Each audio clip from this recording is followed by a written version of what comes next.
Good morning, good morning, good morning. This is Marie Holiday, and today is Wednesday, December the 30th, 2020. And I hope everybody had a fabulous holiday. Before we get started, I just want to remind all of my viewers, if you have not subscribed to my channel, please subscribe to my channel. I have a channel goal to reach 100 subscribers by the end of January 2021.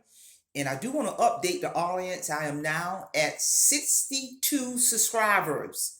My numbers are steady rising, and I really do want to thank all of my 62 subscribers for hitting that subscribe button and hitting that notification button for supporting my channel. I want you to share this channel with anyone who you think can benefit from it. And I really do want to thank everyone for supporting my channel. If you have not subscribed, especially if you are a consistent viewer, please subscribe to my channel. And with that being said, we're going to get down to the next lecture.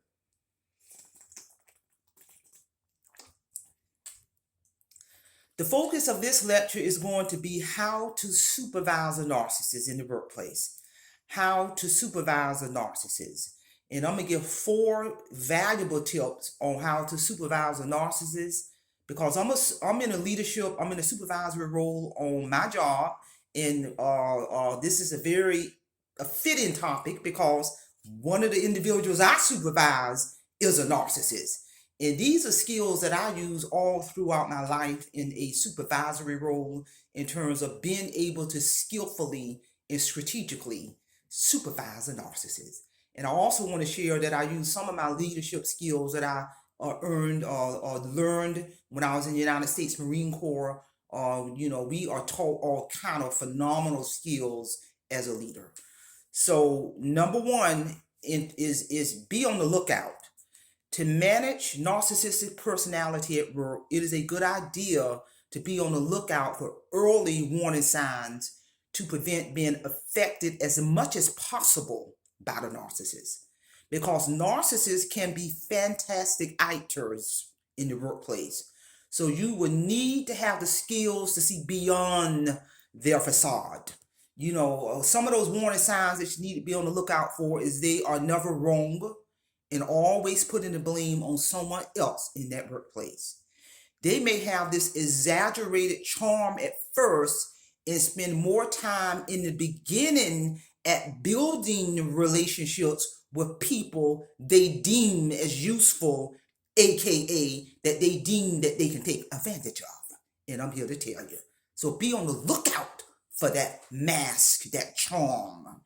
Other co-workers may have trouble calling them out or are even afraid to do so because the narcissist employee has probably used guilt or threat to control their co-workers.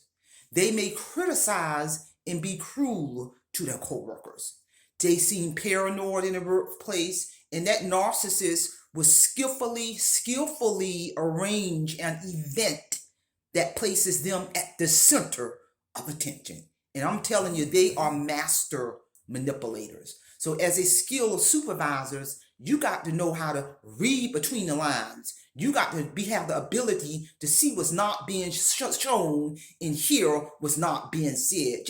You don't have to always be jumping in on everything that little thing that occur. Sometimes you just need to sit still and observe and watch and develop your strategic plan. And I'm here to tell you, your office, this is just me talking now, your office should be set up like a command post where you know policies and procedures in and out. You have studied and observed those who you supervise as a supervisor to develop your game plan, especially if you know one of those individuals that you supervise is a narcissist. And I'm here to tell you. Number 2 tip you need to know in supervising a narcissist as a supervisor or a leader in the workplace: document and report. And I'm here to tell you, you got to be strong in documenting and reporting. You must be one step ahead of the narcissist. It is very important to document and report observational behavior that goes against policy and procedure. Document and report when the narcissist is not performing the essential functions of his or her job, make sure you have observed the behavior and document specific things. What was said, what was heard, or what did the person fail to do? So you would be ready to provide a timeline of factual information to justify your management referral. And I'm here to tell you, with the narcissists that I supervise in my workplace, I make sure that I document observable behavior that goes against policies and procedure. I'm going to know the policy and procedure because as a supervisor, and I also have a master's in HR, I eat, drink, sleep, and breathe and study policies and procedures in the essential functions of everybody's job I supervise. So when I document, I'm going to make sure I'm not documenting based off hearsay. Can't do that. Document based on observable behavior, because some of the other people who I supervise, they want to come to me as a supervisor and tattletale. And I look at that person, I do some reflective listening. And then what I tell that person is, this is secondhand information. What I need for you to do is focus on the essential functions of your job and let me do my job as a supervisor. Because as a supervisor, don't get caught up into hearsay. You cannot document hearsay. You got to document observable behavior that ties into policies and procedures and essential functions of all individual jobs who you supervise. And I'm here to tell you. And so now, number 3 tip on how to supervise a narcissist. Be able to say no. That's right. In the initial stage, narcissists usually surround themselves with people that enable them to do what they want on that job. And sometimes, a lot of times, when they be asking you something, it goes against policy and procedures and the essential functions of your job. So in that case, you got to have the ability to say no.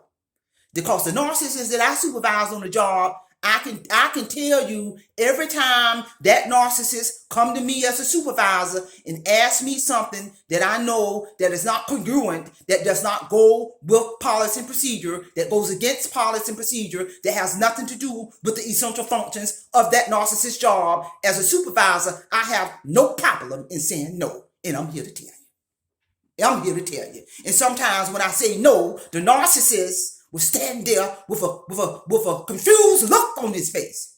And I sometimes have to say no again, but let me go a little deeper.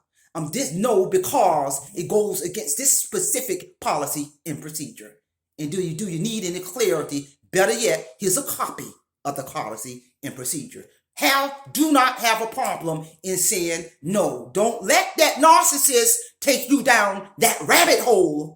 That's right, that you are so far removed from policies and procedures and the essential functions of that person's job, then if something go wrong, I as a supervisor or you as a supervisor got to explain it to your supervisor. You better understand and know the power of CYOA. I learned that in the Marine Corps. Cover your ass. And I'm here to tell you.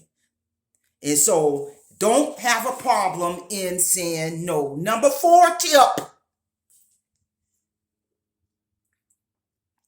And before I get into number 4 tip, ladies and gentlemen, I'm here to tell you, I've been in a leadership role and a supervisory role about 18, 19 years within my career. So I've supervised people from all walks of life in different facilities. I've been in leadership roles in the military. And I'm here to tell you, as a leader, you got to be on top of your game. You got to know policies and procedure. You got to know people. You got to study their behavior. You got to have the ability to listen and listen to what's not being said and to be able to see what's not being shown. Because everybody that's knocking on your door or trying to tattletale on everybody else, 9 times out of 10, what that person is not telling is what role they played in it.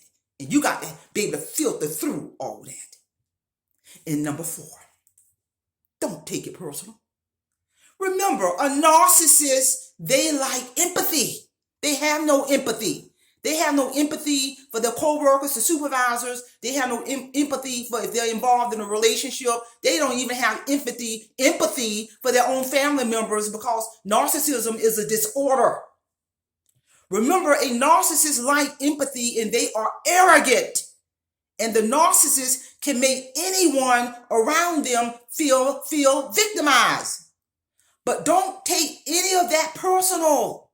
It has nothing to do with you and has everything to do with their need for admiration. But remember, one critical piece in terms of remembering is a narcissist in the workplace. If you allow them, they will drain you of your energy and the energy of the co-workers at work.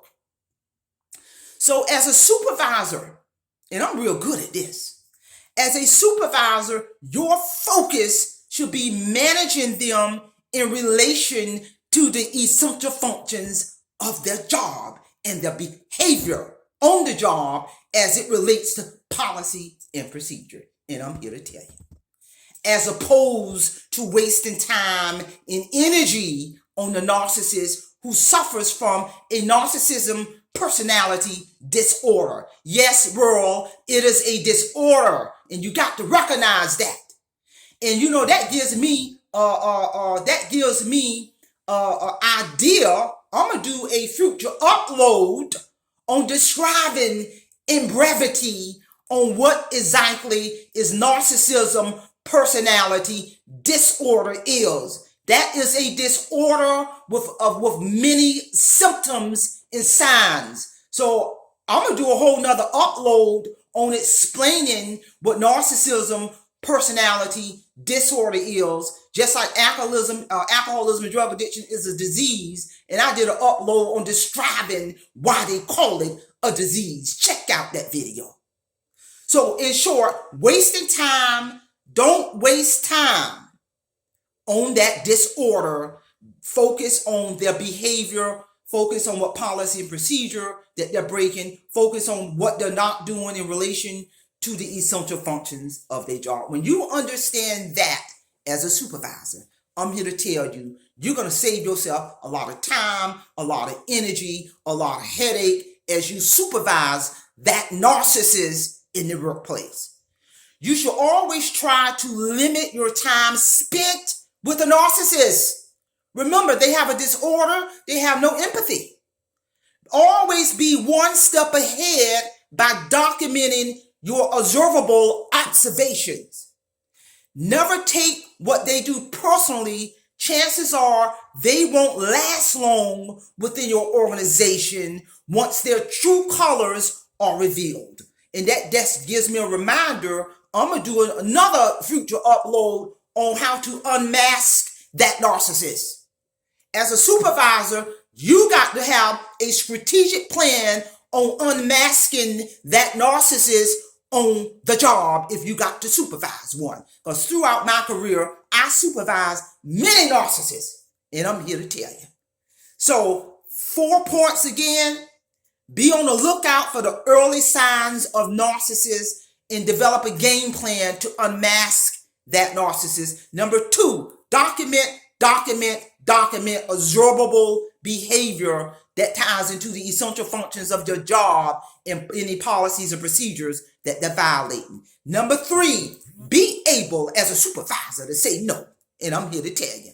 And number 4, don't take anything personal, because I'm here to tell you narcissism is a disorder. That's right. A diagnosable disorder that requires mental health treatment. And I'm here to tell you. So with that being said, ladies and gentlemen, that's all I have in terms of how to supervise a narcissist. Don't forget, hit that subscribe button. Help me meet my channel goal of 100 subscribers by the end of January 2021. I hope you got something out of this. Semper Fi, Semper Fidelis. Have a great morning.